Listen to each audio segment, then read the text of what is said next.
بسم اللہ الرحمن الرحیم۔ السلام علیکم جی، غامدی سینٹر سے میں محمد حسن الیاس حاضر خدمت ہوں۔ ہمارے اس سینٹر کا یہ امتیاز ہے کہ دنیا بھر میں موجود اہل علم کو ہم اپنے سینٹر میں امریکہ مدعو کرتے ہیں، اور یہ خواہش ہوتی ہے کہ ان کے جو بھی علمی فکری دینی رجحانات ہیں، تربیت، تعلیم، اس کے حوالے سے وہ کوئی آگہی رکھتے ہیں تو لوگوں تک ان کی بات کو پہنچایا جائے۔ بالخصوص وہ لوگ جو غامدی صاحب کے ابتدائی تلامذہ ہیں، ان کی فکر سے بھی وابستہ رہے، اور باقی شعبہ زندگی کے لوگوں کو بھی ہم یہ مدعو کرتے ہیں۔ آپ سب نے ایک نام بہت سنا ہوگا، بڑے لمبے عرصے سے ہم بھی ان سے متعارف رہے۔ 1988 کے قریب بالکل ابتدائی غامدی صاحب کے شاگردوں میں ان کا شمار ہوتا ہے۔ جناب معیز امجد صاحب بے شمار کتابوں کے مصنف ہیں، بلکہ دنیا بھر میں غامدی صاحب کے افکار و خیالات کو عالمی سطح پہ جدید میڈیم میں جس شخصیت نے انٹروڈیوس کرایا وہ نام بھی انہی کا ہے۔ آپ نے سنا ہوگا انڈرسٹینڈنگ اسلام کے نام سے ایک ویب سائٹ بنائی، اور بہت کام کرتے ہیں تعلیم، تربیت، اسی طریقے سے بچوں کے حوالے سے، پیرنٹنگ کے حوالے سے۔ امریکہ تشریف لائے ہوئے تھے، ہماری خوش قسمتی، ہمارے سینٹر کو انہوں نے وقت دیا، اور ہم ان سے آج بہت ساری باتیں جانیں گے، ان کی زندگی کہانی کو بھی سنیں گے، اور ان کے پیش نظر جو مقاصد ہیں، جو پروگرامز ہیں، ان کے بارے میں بھی تبادلہ خیال کریں گے۔ آغاز کرتے ہیں۔ بہت شکریہ۔ السلام علیکم معیز بھائی، کیسے ہیں؟ السلام ورحمۃ اللہ جی، بہت شکریہ جی، خیریت سے ہیں؟ طبیعت اچھی ہے؟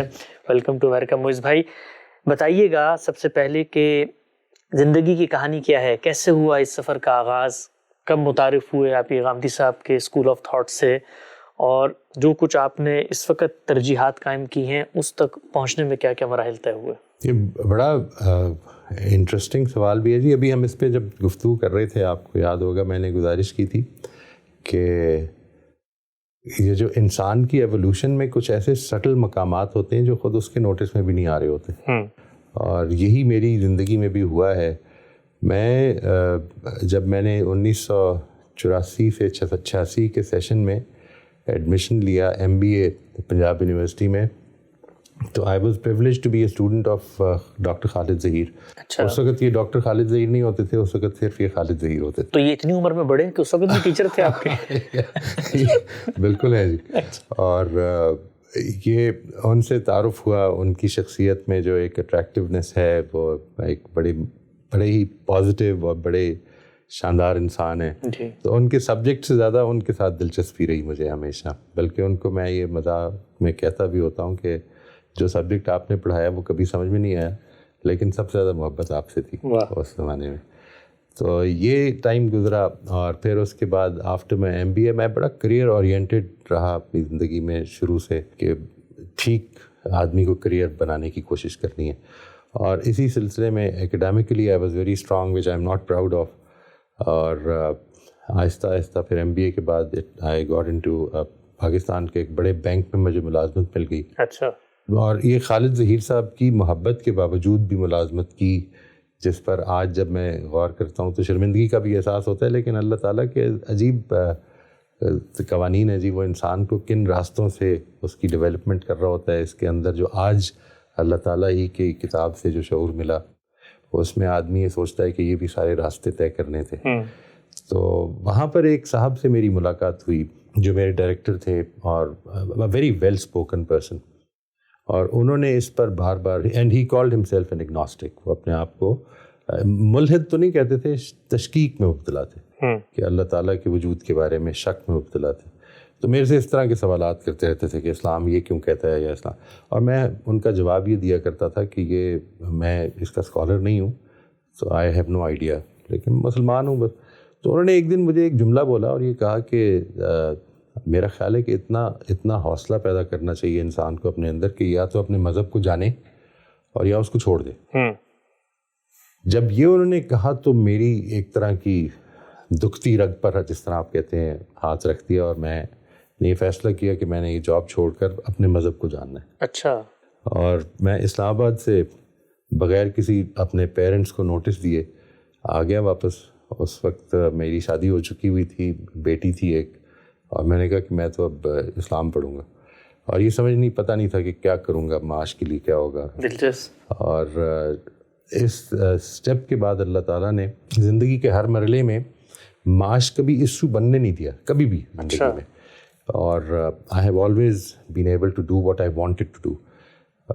اسی دوران میں جب خالد صاحب سے یہ پھر واپس ان سے دائرۂ رجوع کیا، کہ وہی تھے جن کو میں ایک مذہبی ہستی کی حیثیت سے جانتا تھا. ان کے ذریعے سے ڈاکٹر اسرار صاحب, ان کا نام سنا ہوا تھا, ضیاء الحق کے زمانے میں وہ پاپولر ہی بہت ہوئے تھے. تو اس کے بعد پھر جاوید صاحب کے ساتھ تعارف شروع ہوا, اور شہزاد اور میں تقریباً کچھ دنوں کے فرق سے, ڈاکٹر شہزاد سلیم میرے ماموزاد بھائی بھی ہیں وہ. اچھا. تو ہم آلموسٹ ایک ہی ہفتے میں جاوید صاحب کے پاس پھر آئے, اور بس پھر اس کے بعد یہ زندگی جو تھی ہے اس طرف کو چل پڑی. جب میں آیا تھا تو مجھے یاد ہے بڑی اچھی طرح سے کہ المورد اصل میں ایک اسکول کا نام ہم نے سوچا تھا کہ المورد اسکول بنائیں گے, اور اس کو لے کر میرا خیال تھا کہ شروع کیا جائے. لیکن جاوید صاحب نے ان دنوں میں 9 لیکچرز دیے تھے فکر فراہی پہ, اور ان لیکچرز کے دوران میں نے ان سے یہ گزارش کی کہ اگر میں یہ اسکول کا آئیڈیا ڈراپ کر دوں اور یہ کام کرنا چاہوں تو آپ اس کی اجازت دیں گے؟ انہوں نے کہا کہ یہ تو انسان نے جو فیصلہ کرنا ہے وہ خود کرنا ہے. تو بس اس کے بعد سے پھر ایک علمی زندگی کا آغاز ہوا. عربی زبان سیکھنی شروع کر دی, جاوید صاحب سے پڑھنا شروع کر دیا, ان کی فکر کو ایکڈیمکلی جاننے کی کوشش شروع کر دی. یہ سفر تقریباً 2006-07 تک تو پوری فورس کے ساتھ جاری رہا. اچھا. اور پھر یہ یوں سمجھ لیجئے کہ 1988 سے لے کر 2006-07 تک یہ سفر تھا. اور اس کے بعد ایک پیرلل ایک پرابلم پیدا ہونی شروع ہو گئی. وہ پرابلم اصل میں تو اپنے آپ سے شروع ہوئی جی. وہ پرابلم یہ تھی کہ جو مذہب کا میری طبیعت پر اثر پڑنا چاہیے تھا وہ مجھے لگا کہ نہیں پڑ رہا. اچھا. یعنی ایک, اور دوسری پرابلم یہ تھی کہ جو مذہب ہم اس سوسائٹی کو دینا چاہتے ہیں, یہ سوسائٹی اصل میں ابھی مذہب کے لیے تو ہے ہی نہیں, اس کے اندر تو بنیادی اخلاقی اقدار ہی نہیں ہے. یہ دو ایسپیکٹس, یعنی ایک اپنی انٹروسپیکشن کا مسئلہ تھا کہ میں خود اس میں بڑا لیک کر رہا ہوں. یعنی جو کچھ جب میں ٹی وی پہ آتا ہوں یا جب میں لوگوں سے گفتگو کرتا ہوں تو جو کچھ تاثر لوگوں کو ملتا ہے وہ اصل میں حقیقت پر مبنی نہیں ہے. یعنی I am not what people think I am. یا انڈرسٹینڈنگ اسلام کو پڑھنے والے لوگ جو مجھے سمجھتے ہیں, اگرچہ میں ہمیشہ انڈرسٹینڈنگ اسلام میں بھی لکھتے ہوئے یہ لکھا کرتا تھا کہ یہ میری انڈرسٹینڈنگ ہے, کرنٹ انڈرسٹینڈنگ, اور یہ اس میں ترقی بھی ہو جائے گی, اور لیکن not necessarily this is what I do, I am not a model of what I preach. لیکن اس چیز کا احساس جب اندر بہت زیادہ ہونے لگ پڑا تو پھر مجھے لگا کہ مجھے کچھ اس کے بارے میں کرنا چاہیے. یعنی I brought it up with friends, دوستوں کے ساتھ, کولیگس کے ساتھ, میرے ساجد صاحب, رفیع صاحب, سب لوگوں کے ساتھ اس پہ کافی بات ہوئی, طالب صاحب. اور پھر الٹیمیٹلی یہ فیصلہ کیا کہ نہیں, ابھی مجھے ریلیجن پہ کام نہیں کرنا, I need to know myself. کچھ ایڈمنسٹریٹو پرابلمز بھی تھی جو میں آج جب پیچھے دیکھتا ہوں تو مجھے کوئی بہت بڑی ان کی بنیاد پہ کوئی بہت بڑا فیصلہ نہیں کرنا تھا مجھے. اس کے بعد ایجوکیشن سے ریلیٹڈ کام شروع کر دیا جی. ہمارے جو ایک بورڈ کے ممبر ہیں وسیم صاحب, انہوں نے مجھے بلا لیا لیڈرشپ کالجز میں, وہ بھی ہمارے ایک جاننے والے ہیں, ان کا کالج تھا.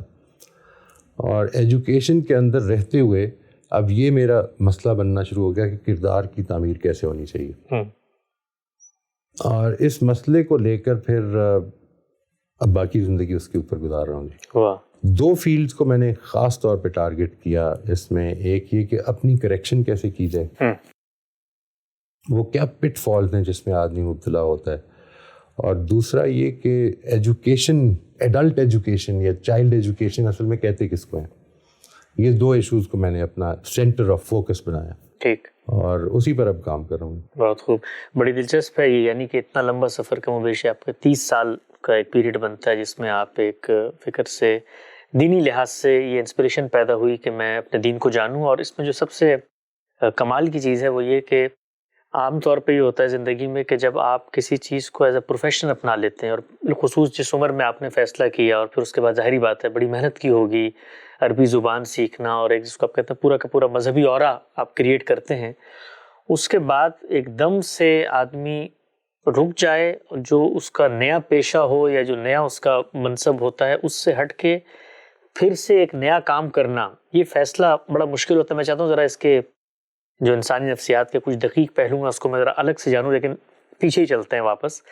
تو آپ نے جدید تعلیم حاصل کی, جدید تعلیم حاصل کرنے کے بعد غامدی صاحب سے تعارف ہوا, مذہب کو آپ جاننا چاہتے تھے, تو یہ بڑا سوال لوگ عام طور پہ پوچھتے ہیں کہ اتنی بڑی عمر میں آج بھی بہت سارے لوگوں کے یہاں دلچسپی پیدا ہوتی ہے. بڑی عمر سے مراد ظاہری بات ہے اس وقت آپ کو 30-35 سال کے تو کم از کم ہوں گے, 27 سال کے ہوں گے. تو کوئی مذہبی پس منظر نہیں, کوئی اسکلز نہیں دین کی, کوئی عربی کا پس منظر نہیں, کوئی ہمارے علوم اسلامیہ کا وہ نہیں.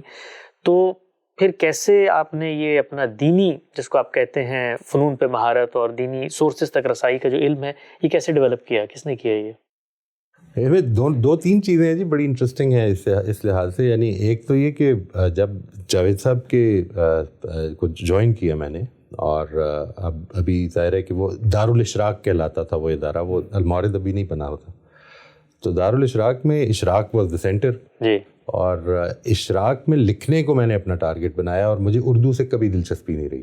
اچھا. یعنی کبھی بھی نہیں رہی. خالد صاحب نے مجھے بلکہ 1-2 دفعہ ڈسویڈ کیا اس پہ, اور یہ کہا کہ تمہاری ایک انگریزی کی بیک گراؤنڈ ہے, تم انگریزی میں لکھو.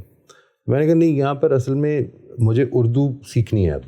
اور پھر جاوید صاحب سے جو آتھر جس کا وہ ذکر کرتے تھے, جب وہ یہ ذکر کرتے تھے کہ یہاں پر کو استعمال نہیں کرنا چاہیے, میں مجھ کو کچھ نہیں کرنا یا مجھے کچھ نہیں کرنا, یہ جو اس طرح کے سٹل پہلو تھے, تو ان کو بہت زیادہ غور سے سننا شروع کر دیا.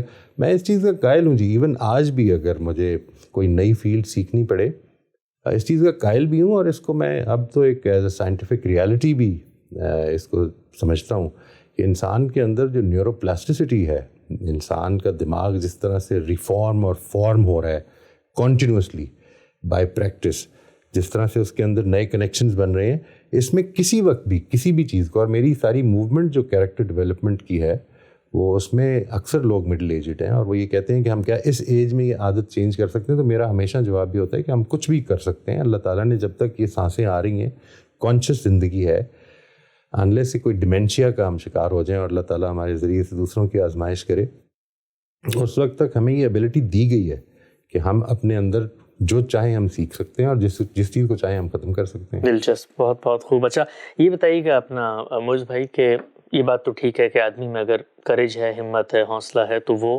کچھ بھی کر سکتا ہے, لیکن آپ کو یہ محسوس ہوتا تھا کہ ایک بیسک ایپٹیٹیوڈ اللہ نے آپ کو دیا ہے, جس کو آپ کہتے ہیں ایکیڈیمک ایپٹیٹیوڈ. آپ چیزوں کو اندر اتر کے اس کی ایپسٹمولوجی, اس کے پیچھے جو ریشنل کار فرما ہے اس کو دریافت کرنا چاہتے ہیں.